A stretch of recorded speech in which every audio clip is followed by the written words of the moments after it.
The great crystal palace of Nexus Prime buzzed with worried voices from across the galaxy. 847 different alien species had gathered for an emergency meeting that could decide the fate of everything they knew. The massive hull sparkled like the inside of a diamond, its walls stretching up so high they seemed to touch the stars themselves.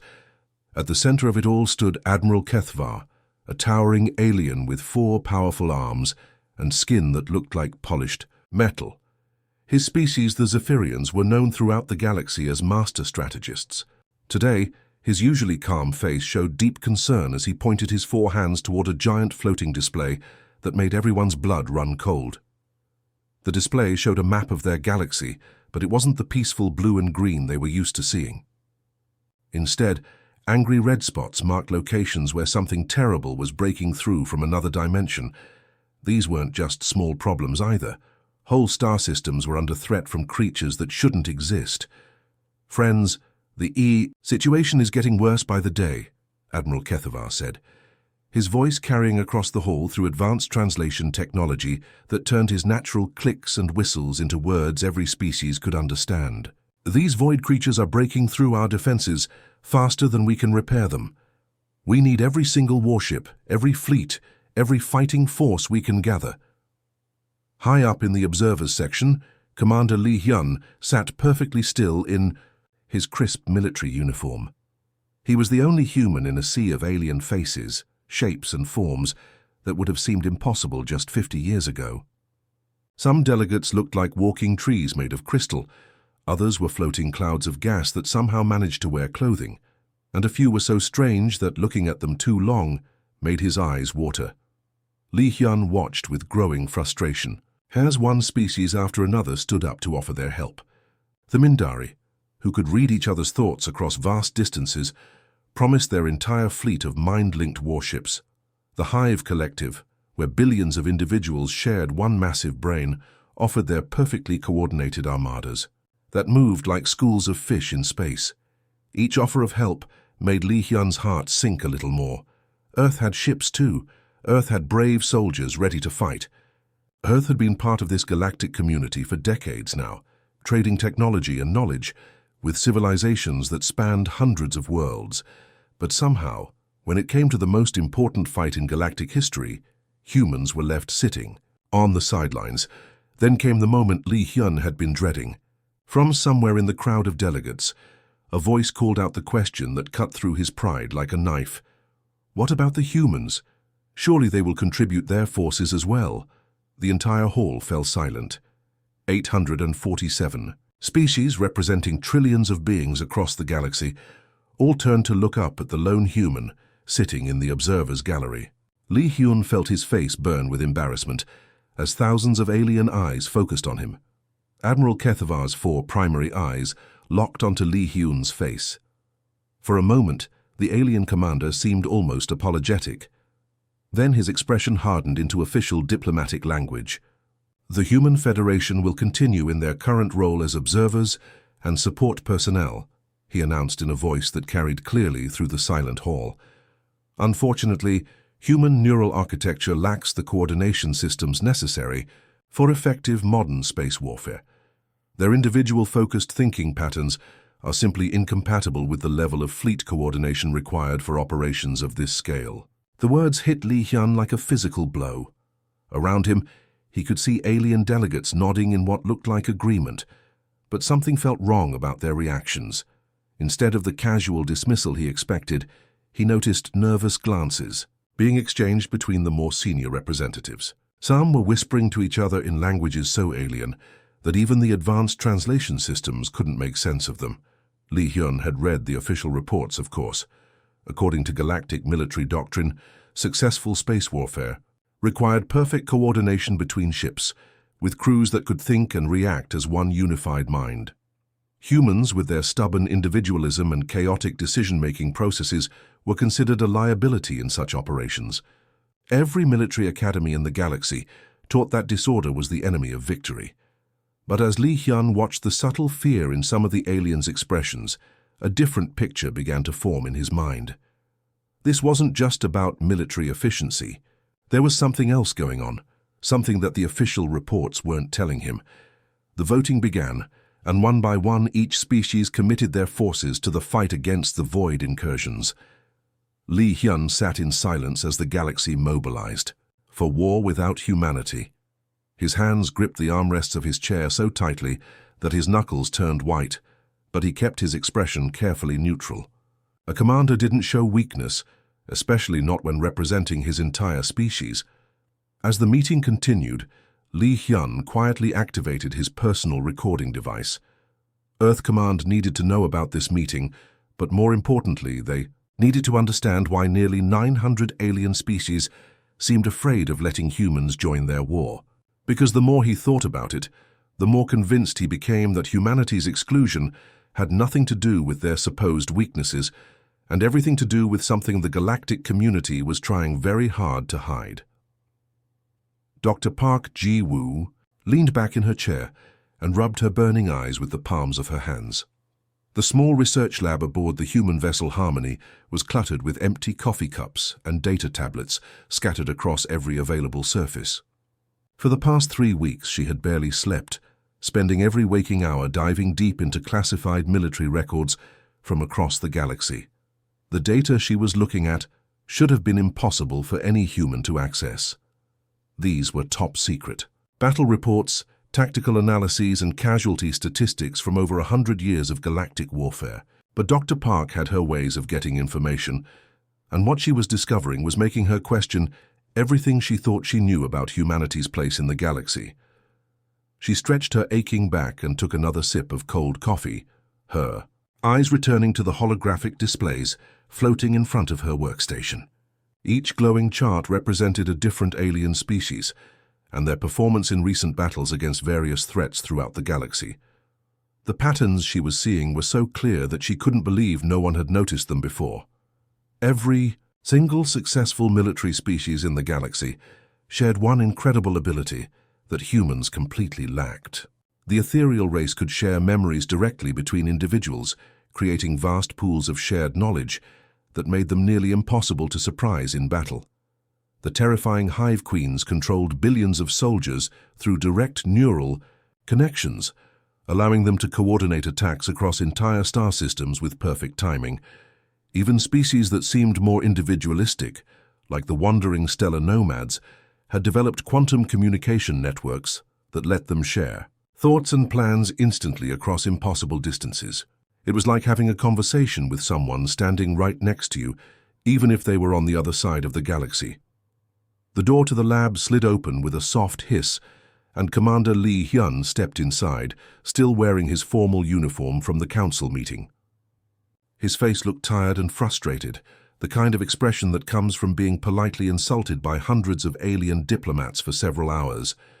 "Dr. Park," he said, settling into the chair across from her cluttered workstation, "please, tell me you found something that explains why we're being treated like children who can't be trusted with sharp objects." Dr. Park Ji-woo turned her displays toward him, her excitement overriding her exhaustion.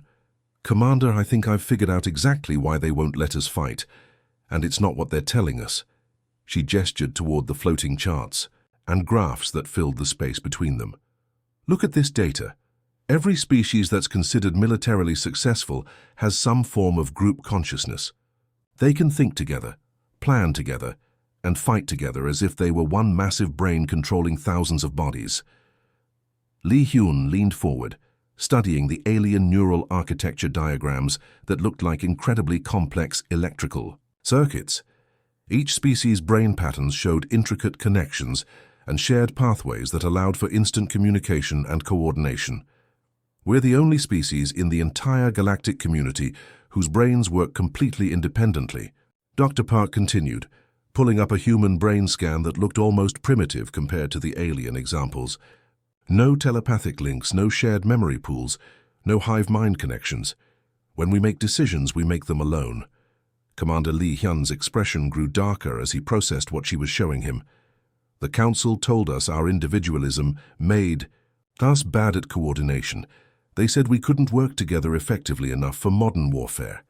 "That's exactly what they want us to believe," Dr. Park said, her voice dropping to almost a whisper.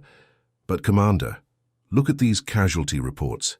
From recent void encounters." She brought up a new set of data that made both of them fall silent. The statistics were brutal and told a story that neither of them had expected. The species with the strongest collective consciousness, the ones who could coordinate perfectly and think as one unified mind, were suffering the highest casualty rates when fighting against the void creatures. The ethereal had lost entire fleets in battles that should have been easy victories. The Hive Collective had seen billions of their soldiers turn against each other in ways that made no tactical sense. Even the advanced stellar nomads were reporting that their quantum communication networks were somehow being used against them. It's like their greatest strength is being turned into their greatest weakness, Li Hyun said quietly, staring at the numbers that represented countless lost lives. Dr. Park Ji-woo nodded grimly.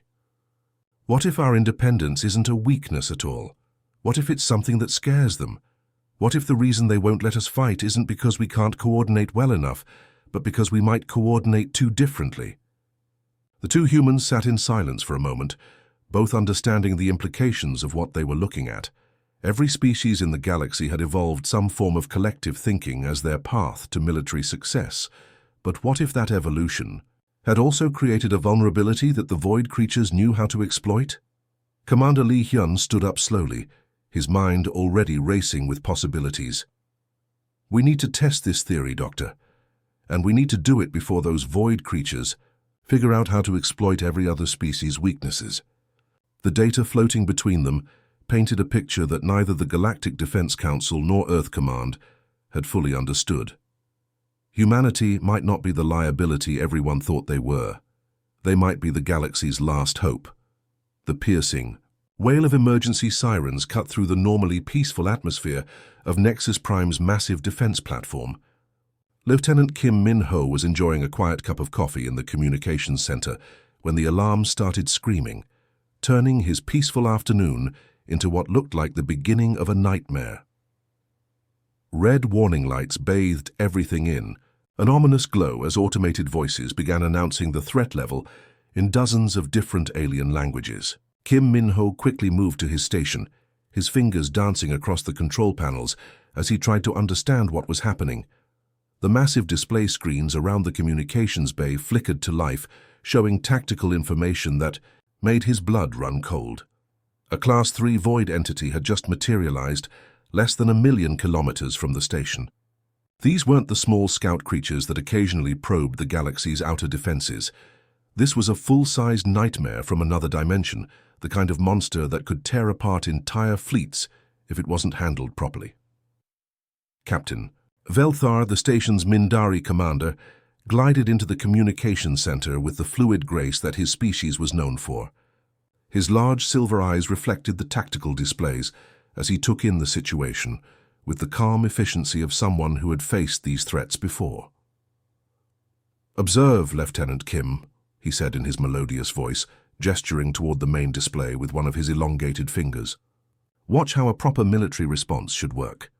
On the screen, 12 sleek ships of the Ethereal Collective's pacification fleet were moving into attack formation.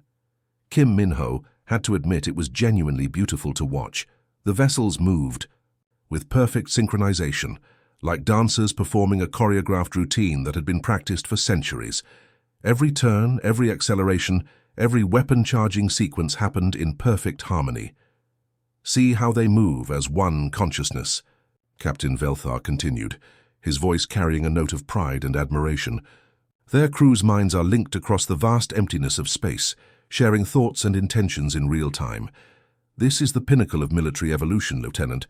This is why individual species like yours cannot participate in real warfare, Kim."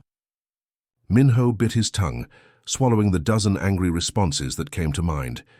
He focused instead on the tactical display, watching as the ethereal ships advanced toward the void entity with flawless coordination. Their weapons systems charged in perfect sequence, their targeting computers shared data instantaneously, and their defensive shields reinforced each other in patterns that would have been impossible for individual ships to achieve. For a few tense minutes, it looked like the demonstration was going to prove Captain Velthar's point perfectly. The ethereal fleet's coordinated assault began to push the void entity back.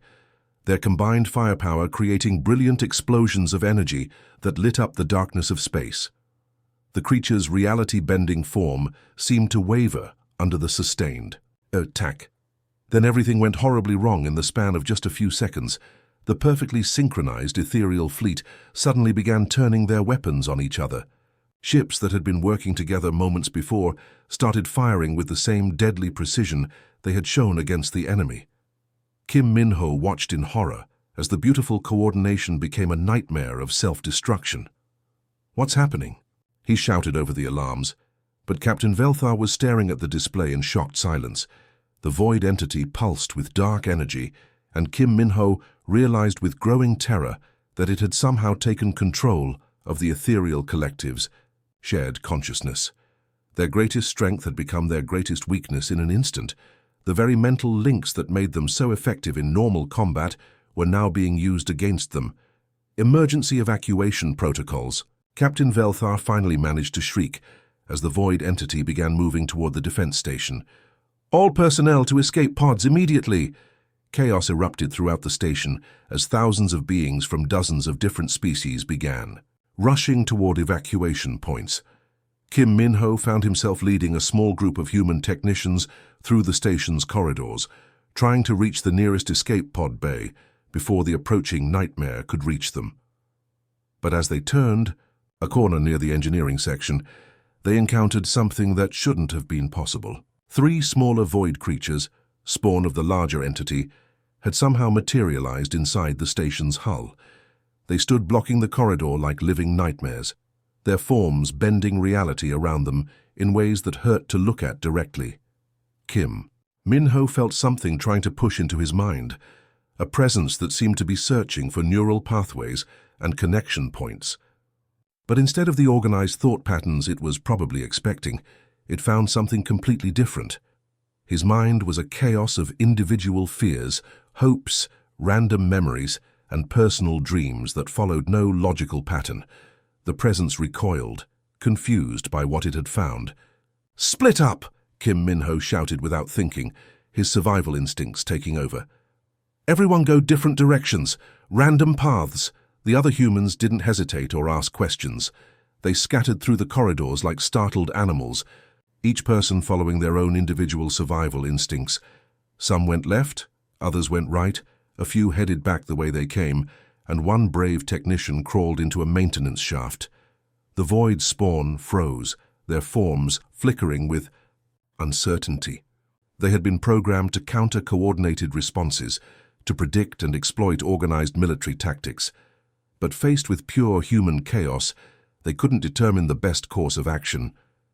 In that moment of confusion, Kim Min-ho grabbed an emergency plasma cutter from a nearby maintenance locker and charged straight at the nearest creature. It was a completely insane move that violated every rule of combat engagement he had ever learned. It worked perfectly. 20 minutes later, the evacuation was complete, and 3 dead void spawn lay scattered throughout the corridors, killed by humans using improvised weapons and tactics that made absolutely no sense from a military perspective. But somehow, their chaotic approach had succeeded where perfect coordination had failed. The medical bay aboard Nexus Prime's defense station looked like organized chaos in the hours following the Void attack. Dr. Kang So-young moved between treatment tables with practiced efficiency, her medical scanner beeping steadily as she checked on the survivors who had been brought in from the evacuation. The bay was divided into sections for different species, each area equipped with specialized equipment designed to treat the unique physiologies of the galaxy's diverse inhabitants. What she was seeing in her scans made absolutely no sense according to everything she had learned in medical school. In the ethereal section, survivors lay motionless on specialized floating beds, their normally shimmering forms dulled to a sickly gray color. Their shared consciousness network had been so thoroughly damaged by the Void attack that many of them couldn't even remember their own names. Some were staring blankly at the ceiling, their minds completely disconnected from reality. The Mindari, survivors weren't much better off. Their telepathic abilities had been turned inside out, leaving them unable to filter out the thoughts and emotions of everyone around them. Several were curled up in corners, rocking back and forth while clutching, their heads in obvious agony. But in the human section of the medical bay, something completely different was happening. Technician Nam Tae-hyun sat on the edge of his treatment table, arguing loudly with a nurse about why he needed to get back to work immediately. His left arm was in a medical cast from where a piece of debris had broken his wrist during the evacuation, but otherwise he seemed completely normal. "Sir, you need to rest," the nurse insisted, trying to push him back down onto the table. "You've been through a traumatic experience." "Traumatic?" Nam Tae-hyun laughed, waving his good arm dismissively. "That was Tuesday compared to trying to fix the air recycling system when it breaks down. At least the void monsters didn't smell like rotting garbage." Dr. Kang So-young looked up from her medical scanner, which was showing readings that shouldn't have been possible. According to every medical textbook in the galaxy, exposure to void creatures' psychic emanations should have left the humans as mentally damaged as the other species. Instead, they were showing nothing more than elevated stress hormones and adrenaline levels, the same things you'd see after any dangerous but survivable experience. Dr. Quintel, the station's chief xenobiologist, approached her with his own scanner in hand. His insectoid features were twisted in an expression of complete bewilderment as he studied the readings from his own equipment.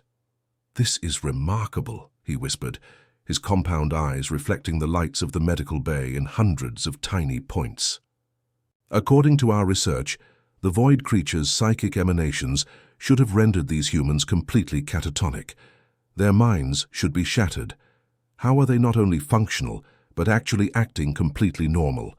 Dr. Kang So-young glanced over at Nam Tae-hyun, who was now trying to convince another technician to sneak him some coffee from the break room, since the nurses wouldn't let him leave the medical bay. She shook her head with a mixture of amazement and amusement. "Maybe that's exactly the point," she said thoughtfully. "You can't break something that's already completely chaotic. Their minds don't work like ours do. There's no organized structure for the void creatures to attack." Meanwhile, 3 levels up in the station's main strategy room, Lieutenant Kim Min-ho found himself sitting at a conference table, surrounded by some of the most senior military officers in the galaxy. The room's holographic displays showed tactical analyses of the recent battle, and every single alien face around the table wore the same expression of confused frustration. General Zarketh of the Unified Clans leaned forward, his 4 muscular arms planted firmly on the table's surface. His species had been warriors for over 10,000 years, and he had personally commanded fleets in dozens of major battles. But nothing in his extensive military experience had prepared him for what he had witnessed today. "Lieutenant," he said, in a voice that carried the authority of countless victories, "I need you to explain your tactics during the encounter with the Void Spawn. Walk us through your decision-making process, step by step." Kim Min-ho shifted uncomfortably in his chair, very aware that he was the only human in a room full of military legends. "Sir, with respect, there weren't any tactics. When we ran into those creatures in the corridor, I just reacted. I told everyone to split up and go in different directions. We each did whatever felt right in the moment." General Zarketh's expression grew even more confused. "That makes no strategic sense whatsoever, Lieutenant. Splitting your forces in the face of superior enemy numbers violates every principle of military engagement. You should have been destroyed." "That's exactly why it worked," came a familiar voice from the doorway. Commander Lee Hyun entered the strategy room, still wearing his dress uniform from the earlier council meeting. He had arrived with the rescue fleet and had been briefed on the situation during the trip to the station. "The void creatures are designed to counter organized military responses," he continued, taking a seat at the table. "They read patterns, predict behaviors, and exploit logical tactical decisions. But we didn't give them any patterns to work with. We gave them pure chaos." The alien officers around the table exchanged uncertain glances.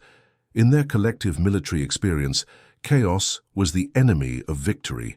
Coordination, planning, and synchronized responses were the foundations of successful warfare. The idea that randomness and disorder could be more effective than careful strategy went against everything they believed. But the evidence was undeniable.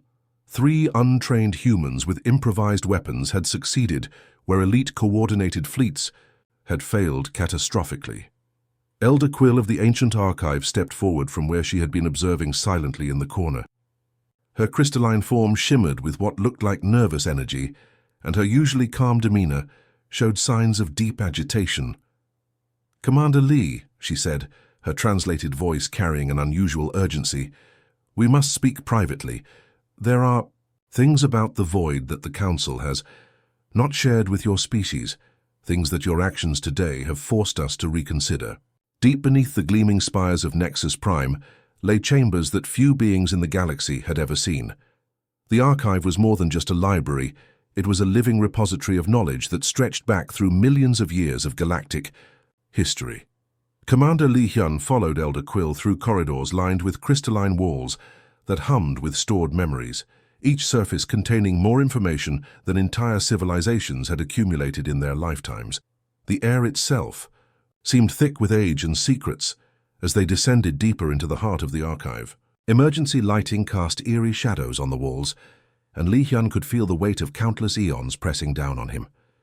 This was where the galaxy kept its most dangerous truths, the knowledge that was too terrible or too important to trust. To ordinary databases. Elder Quill's crystalline form flickered with nervous energy as she led him to a circular chamber at the very center of the archive.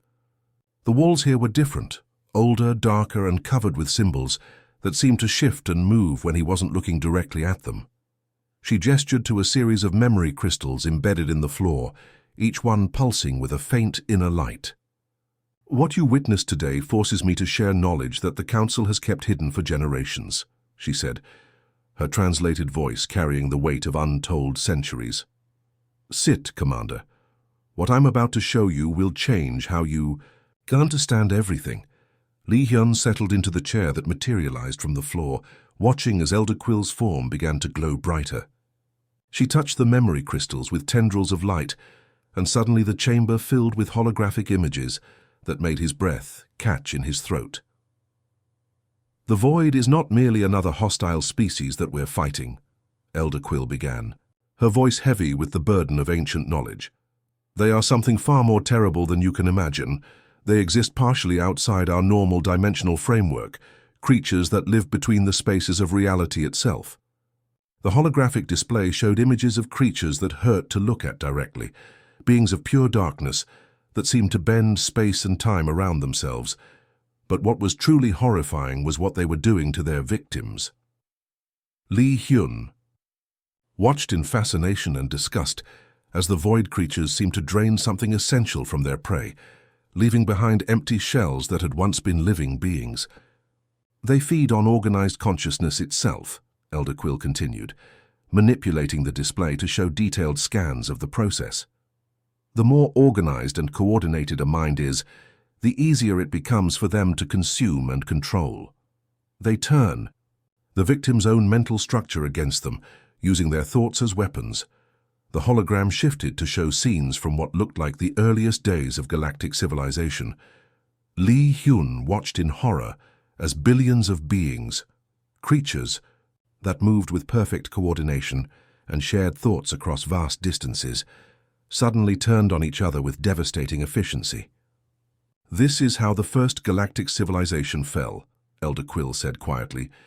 "Billions of perfectly coordinated beings, all connected through shared consciousness networks, all turned into weapons against themselves in a matter of hours, the Mai. Void didn't need to fight them. They simply took control of their collective minds and let them destroy each other." Lee Hyun felt sick as he watched the ancient footage. How did anyone survive something like that? "Adaptation," Elder Quill replied, her form pulsing with what might have been remembered pain. The species that managed to survive the first Void Wars did so by evolving new types of consciousness. They developed collective minds, shared memory pools, and telepathic networks that were distributed enough to provide some resistance to Void control. The display changed to show the evolutionary path that galactic civilization had taken over millions of years. Every surviving species had developed some form of group consciousness as protection against the Void threat. Individual thinking had become extinct, replaced by various forms of collective intelligence that could partially resist Void infiltration. "It became an evolutionary necessity," Elder Quill explained. Any species that maintained individual consciousness was vulnerable to complete void domination, so they either evolved collective thinking or they died out entirely. The holographic images shifted again, this time showing something that Li Hyun recognized: humanity's first contact with galactic civilization 50 years ago. He watched as human ships approached alien vessels, both sides uncertain but hopeful about the encounter. "When we encountered humans 5 decades ago, we were completely perplexed," Elder Quill admitted, her voice carrying notes of confusion and embarrassment. Here was a species that had somehow reached the stars while maintaining completely individual consciousness. It was unprecedented in our recorded history. Li Hyun watched the early diplomatic meetings, seeing his own species through alien eyes for the first time. The humans in the recordings looked so confident and eager to join the galactic community, completely unaware of how strange and frightening they appeared to beings who had spent millions of years evolving away from individual thought. "We thought you were developmentally stunted," Elder Quill continued, her crystalline form flickering with what might have been shame. "We assumed that humanity had simply failed to evolve the collective consciousness necessary for advanced civilization. We treated you as children who needed to be protected from the dangerous galaxy." Understanding began to dawn on Li Hyun's face as the pieces fell into place. "But we're not stunted, are we? We're something else entirely. You are what every species in the galaxy was before the Void Wars began," Elder Quill confirmed. "Individual. Minds that cannot be easily read, predicted, or controlled. We excluded you from combat, not because you were weak or incapable, but because we feared what would happen if the Void encountered truly chaotic consciousness." Her form pulsed with what could only be described as regret. "We thought that isolation would protect the galaxy from unpredictable variables. We were terrified that your chaotic thinking might somehow make the Void threat worse, so we kept you on the sidelines." Li Hyun stared at the ancient records floating around him, feeling the enormous weight of galactic history settling on his shoulders. The truth was almost too big to comprehend. Humanity hadn't been excluded because they were weak, but because they represented something that the galaxy had forgotten how to understand. "The Void incursions are getting worse," he said finally. "Your conventional forces can't stop them anymore." Elder Quill's form dimmed slightly, and when she spoke, her voice carried the weight of inevitable doom. "No, they cannot. Perhaps it is finally time for the galaxy to embrace chaos once again." The flash of light that marked humanity's arrival at the edge of the battle zone was unlike anything the galaxy had seen before. The human colony ship New Soul emerged from hyperspace, followed by what could only be described as the most mismatched fleet in galactic history. There were no sleek military vessels moving in perfect formation, no coordinated battle groups displaying the disciplined precision that defined modern warfare. Instead, a chaotic collection of converted civilian ships spread out across space, like scattered leaves in a windstorm. Former cargo haulers bristled with weapons that had been bolted on wherever there was room. Luxury passenger liners now sported armor plating that looked like it had been installed by enthusiastic amateurs. Mining vessels designed for asteroid work had been hastily retrofitted with military-grade shields that were probably held in place with industrial welding and hope. Captain Yu-Ji Hai stood on the bridge of her ship, which had started life as a simple freight hauler carrying supplies between the outer colonies.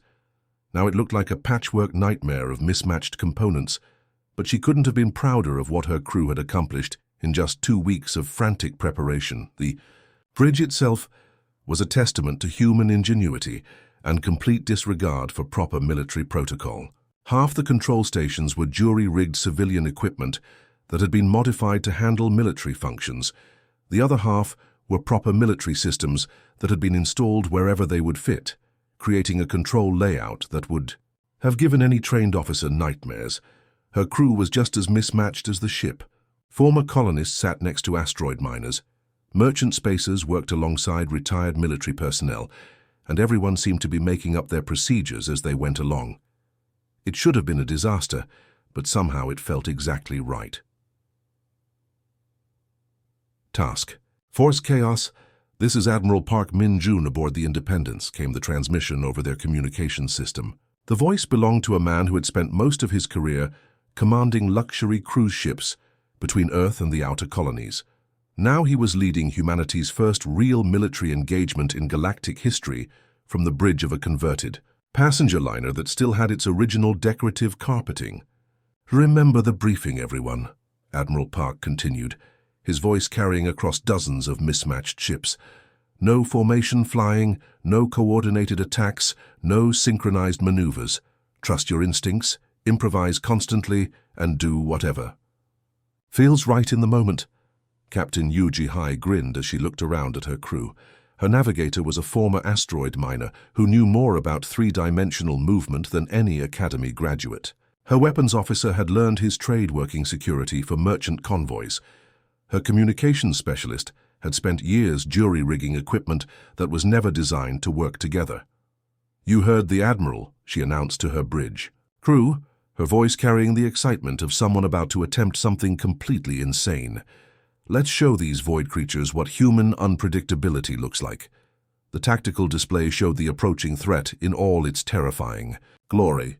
The void fleet moved toward them like a dark tide washing across space, dozens of reality-bending forms that seemed to exist partially outside normal physics. Looking at them directly through the sensors made her eyes water and her brain ache, as if her mind was trying to process something that violated the basic laws of existence. On the other side of the battlefield, the collective forces were moving into their traditional defensive formation. Their ships moved with the fluid grace of a synchronized swimming team, every vessel perfectly positioned to support the others. Their crews' minds were linked in perfect harmony, sharing thoughts and intentions across the vast emptiness of space. Void. "Entities are beginning psychic infiltration of the collective ships," reported Communications Officer Lim Jun-woo from his cobbled-together station. His equipment was a mixture of civilian communication gear and military systems that shouldn't have been compatible, but somehow worked anyway. "It's the same pattern we saw at Nexus Prime. They're turning the collective consciousness against itself."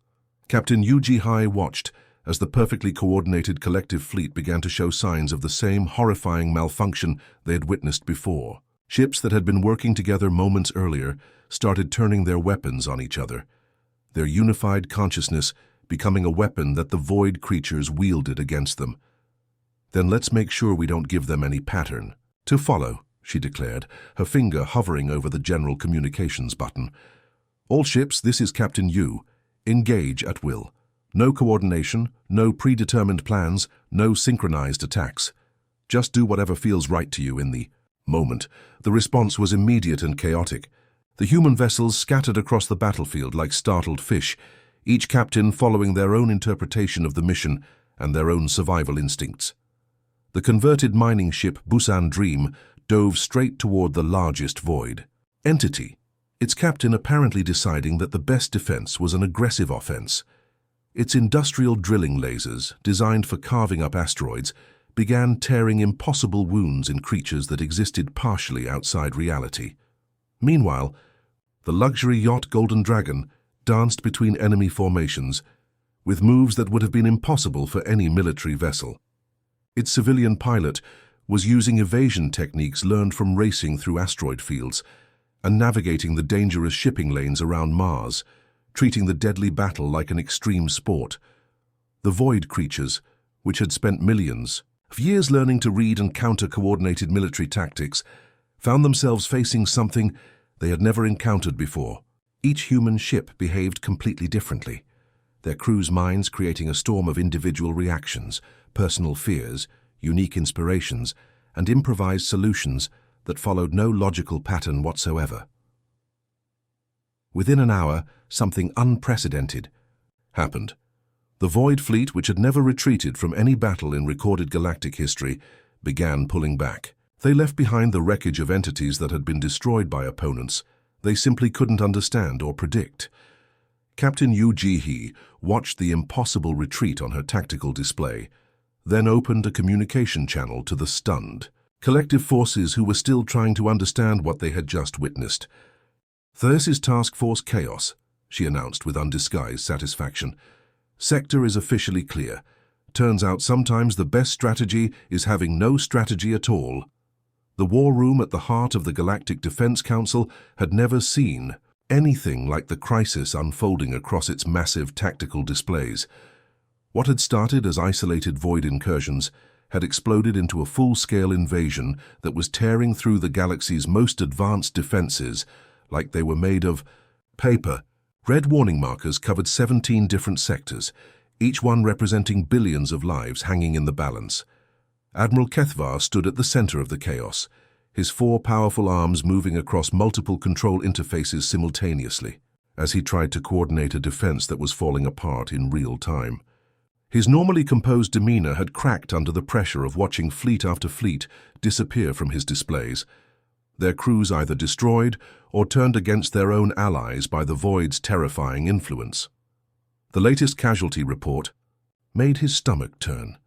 The third collective battle group, composed of over 200 ships and 50,000 crew members, had gone completely dark just minutes ago. Their last transmission had been a desperate plea for help, followed by the horrifying sounds of coordinated minds being ripped apart and rebuilt as weapons.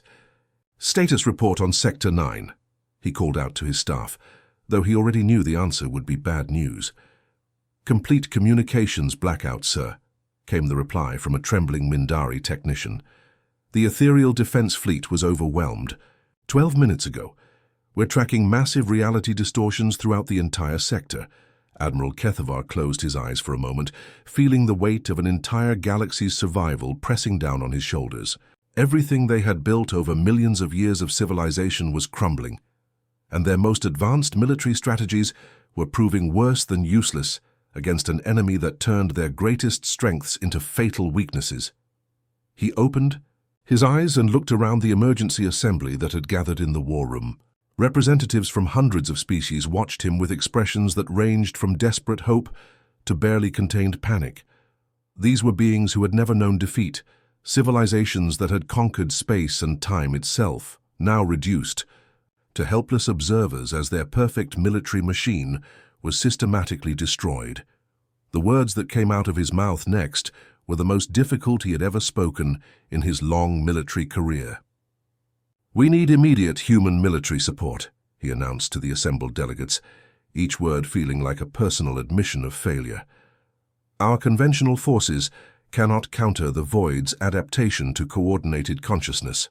We need chaos." The silence that followed his statement was deafening. For generations, the galactic military doctrine had been built around the principle that coordination and unity were the keys to victory. Individual thinking was considered a primitive relic, something that advanced civilizations had evolved beyond. Now their greatest military leader was asking for help from the one species that had never learned to think as one. General Li Mi-jung materialized as a hologram in the center of the room, her image transmitted directly from Earth Command. Her expression was grim, but showed none of the surprise that the alien delegates had expected.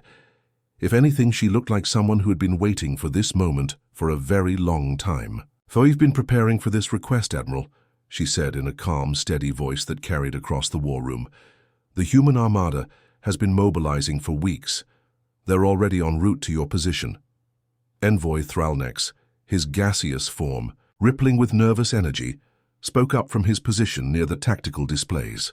"General, how many ships are we talking about? What kind of force structure are you bringing to this engagement?" General Li Mi-jung's slight smile carried a hint of something that might have been anticipation. "Every vessel we can spare, Envoy. Military ships, civilian transports, commercial freighters, scientific research vessels, even some converted pleasure craft. Approximately 3,000 ships of various classifications and capabilities." The number sent a ripple of shock through the assembled delegates. 3,000 ships represented one of the largest fleets ever assembled in galactic history. But what came next made their relief turn to horror. "And before you ask," General Li Mi-jung continued, "no, they won't be operating under traditional command structures. No coordinated formations, no synchronized attacks, no unified battle plans. Each ship will be operating independently under general mission parameters."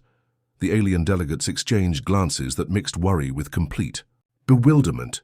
3,000 ships operating without central coordination, violated every principle of modern warfare that had been developed over millions of years of military evolution. It was like asking a symphony orchestra to perform without a conductor, with each musician playing whatever they felt like. Admiral Kethvar's voice carried a note of desperation that he couldn't quite hide. "General, you need to understand the scope of this crisis. The core worlds are under direct assault. The Void has committed what appears to be their primary force to a concentrated attack on Nexus Prime itself. If the galactic capital falls, the entire defensive network will collapse." General Li Mijung's expression didn't change, but something in her eyes suggested that she understood exactly what was at stake. "Then it's fortunate that we specialize in chaos, Admiral. Admiral Choi Sung-min is leading the fleet personally. I'd recommend that you clear all friendly forces from the engagement zone. Things are about to get very unpredictable." The tactical display updated to show the approaching Void Armada, a dark stain spreading across space as hundreds of reality-bending entities converged on the galactic core. Traditional fleet formations were falling back in full retreat, their organized minds being compromised faster than commanders could adapt their strategies. "Incoming transmission from the human fleet," announced the communications officer, his voice barely steady. The main display flickered and resolved into the image of Admiral Choi Sung-min, his weathered face showing the kind of calm determination that comes from decades of command experience. Behind him, the bridge of an ancient human battlecruiser bustled with activity, as crew members prepared for what would either be the galaxy's salvation or its final defeat. "Galactic Command, this is Admiral Choi Sung-min, commanding the human Armada," he announced, his voice carrying clearly across the war room. "We're not here to follow your rules of war. We're here to break every single one of them. All human units, weapons free. Show these void creatures what human ingenuity looks like when we start playing by everyone else's rules." The alien delegates watched in fascination and growing horror as 3,000 human vessels scattered across the battlefield like leaves in a hurricane, each ship following its captain's individual interpretation of the mission, creating a storm of unpredictability that even their own allies couldn't predict or understand. The space around Nexus Prime transformed into something that defied every law of physics and military strategy ever written. What had been an orderly battlefield just minutes before was now a swirling tornado of chaos, with human ships moving in patterns that seemed to follow no logic whatsoever. Reality itself seemed to be having trouble keeping up with what was happening. Captain Song Haejin gripped the controls of her converted freighter Daegu Star as she piloted it through a maneuver that would have gotten her court-martialed in any proper military. She dove straight between two massive void entities that were easily 10 times the size of her ship, their reality-bending forms creating gravitational distortions that should have torn her vessel apart. "Captain, this is absolutely insane!" shouted Engineer An Dong-wook from the navigator's station, his voice barely audible over the alarms that were screaming warnings about everything from structural stress to dimensional anomalies. "We're flying directly into a reality rift. The ship's sensors are showing impossible readings." "Exactly," Captain Song Hye-jin laughed, with the kind of wild enthusiasm that only comes from doing something completely suicidal and somehow surviving. "That's the whole point. If we can't predict what we're doing, then neither can they." She triggered the cargo bay doors at exactly the worst possible moment, according to every tactical manual ever written. Thousands of mining charges that had been loaded for asteroid work came spilling out into space, creating an improvised minefield that exploded in patterns no computer could have calculated. The charges detonated in a chaotic sequence that followed no mathematical formula, tearing impossible wounds in creatures that existed partially outside normal space. The two void entities recoiled from the completely random explosions, their forms flickering and distorting as they tried to process what had just happened. For creatures that had spent millions of years adapting to organized military tactics, the sheer randomness of the attack was like trying to solve an equation where all the numbers kept changing. All across the battlefield, similar scenes of beautiful chaos were playing out. The research vessel Mokpo Discovery was using its advanced scientific sensors to identify weak points in the void entities, but instead of sharing the data through proper military channels, They were broadcasting it on constantly changing frequencies through communication networks that seemed to reorganize themselves every few minutes. Fighter squadrons led by pilots like Commander John Yu-jin were engaging in dogfights that violated every rule of space combat that had ever been written. Their maneuvers were guided more by pure instinct than by any formal training, creating flight patterns that looked more like elaborate dances than military engagements.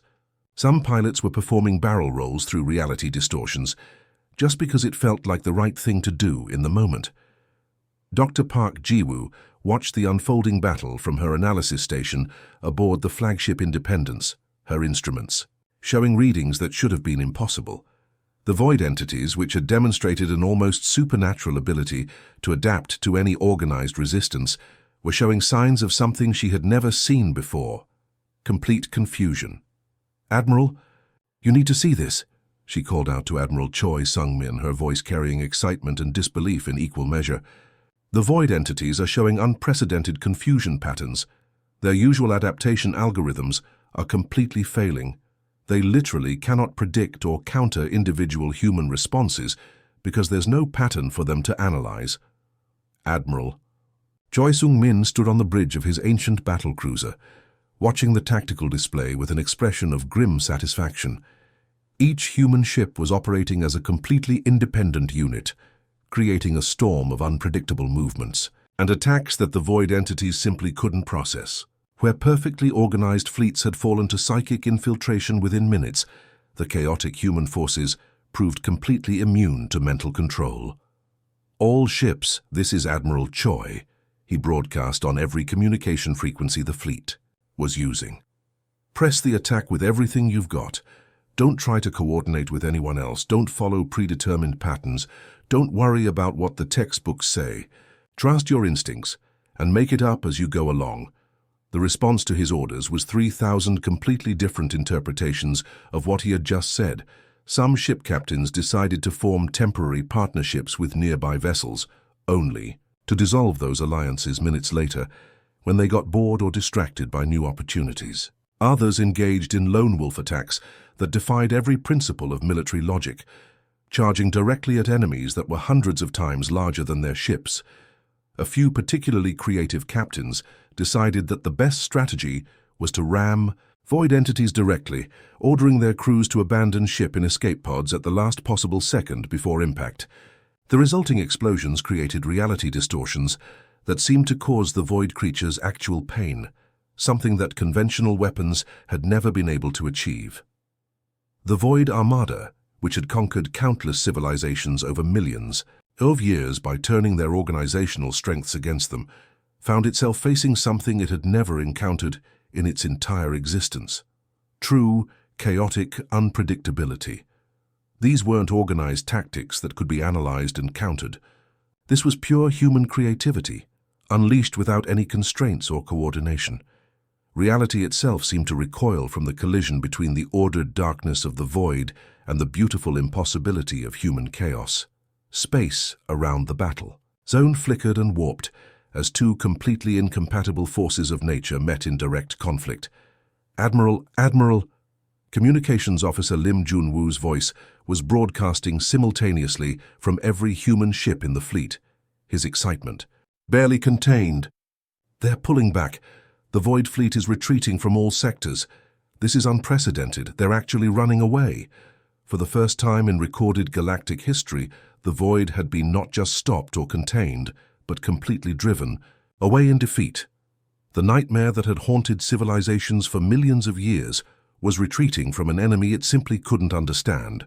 6 months after the great battle that had changed everything, the rebuilt chambers of the Galactic Defense Council looked like nothing the galaxy had ever seen before. Where once there had been perfect symmetry and orderly design, the new architecture seemed to celebrate chaos itself. Curved walls intersected at random angles, lighting fixtures were placed wherever they looked interesting rather than where they were most functional, and the seating arrangements followed no logical pattern whatsoever. It would have horrified the architects who had designed the original chambers, but somehow it all worked together in a way that felt alive and dynamic. The very randomness of the design seemed to energize everyone who entered, as if the building itself was encouraging creative thinking and individual expression. Admiral Lee Mi-jung stood at the central podium where alien commanders had once politely excluded humanity from participating in their wars. Now she was addressing an assembly of 847 species, all of whom hung on her every word, as if she held the secrets to the universe itself. The transformation was so complete that it almost felt like a dream. The Chaos Doctrine represents a fundamental shift in how we think about galactic military strategy, she explained, her voice carrying clearly through the chamber's unconventional acoustics. Traditional coordination and organized tactics remain highly effective against conventional threats, but when we face enemies that can exploit organized thought patterns and turn our unity against us, calculated unpredictability becomes our greatest weapon. She gestured toward the displays showing the new tactical frameworks that human military theorists had developed in partnership with alien strategists. These weren't the rigid formations and predetermined responses that had defined galactic warfare for millions of years. Instead, they were flexible guidelines that encouraged individual interpretation and creative problem-solving. Elder Quill's crystalline form shimmered with what could only be described as approval as she rose from her seat. In the front row, the archive records show no precedent for the complete retreat of void forces, she announced, her translated voice carrying the weight of millions of years of recorded history. The human approach has achieved what countless millennia of collective evolution could not accomplish. Up in the observer's gallery, Captain Song Hye-jin sat beside engineer An Dong-wook, both of them now wearing the distinctive insignia of the newly formed Chaos Fleet. The design was intentionally asymmetrical, with no two badges exactly alike, reflecting the individualistic nature of the force they represented. Around them, human and alien officers worked together on tactical plans that would have been considered impossible just months before. The new strategic documents intentionally incorporated random elements and individual initiative as core components, rather than bugs to be eliminated. Battle plans included sections for creative interpretation and adaptive improvisation, concepts that would have been considered military heresy under the old system. Admiral Kethvar stood slowly, his powerful arms moving in the complex gesture that his species used to indicate the deepest possible respect. The sight of the alien military leader, who had once dismissed humanity as unsuitable for warfare, now showing such deference, was not lost on anyone in the chamber. I move to formally recognize the Human Federation as the primary anti-void force in galactic defense operations, he announced, his voice carrying across the chamber with ceremonial gravity. All in favor of this recognition? What followed was something unprecedented in the long history of the Galactic Defense Council. For the first time ever, a vote was completely unanimous. 847 different species, representing trillions of beings across the galaxy, all acknowledged that their greatest strength lay not in perfect order and coordination, but in embracing the beautiful chaos of human unpredictability. Captain Kim Min-ho, who had been promoted to his new rank in recognition of his actions during the Nexus Prime incident, stepped forward to activate the new galactic defense grid. The ceremony was symbolic, but the system itself represented a complete revolution in how the galaxy would defend itself. Unlike previous defense networks that relied on coordinated responses and unified command structures, this new system was built around independent decision-making by individual commanders scattered across thousands of worlds. Each defense station was authorized to respond to threats using their own judgment and creativity, creating a web of unpredictable responses that no enemy could anticipate or counter. As Captain Kim Min-ho's hand touched the activation panel, sensor technicians throughout the galaxy reported something that sent a chill through everyone present. New contacts detected at the edge of void dimension space, reported the sensor technician, his voice carefully neutral despite the obvious tension he was feeling. They appear to be observing our activities. The chamber fell silent as the implications sank in. The void forces hadn't been destroyed. They were still out there watching, learning, perhaps planning their next move. But instead of the panic that such news would have caused just months before, Admiral Lee Mi-jung simply smiled with the kind of grim confidence that comes from knowing you hold an unbeatable hand.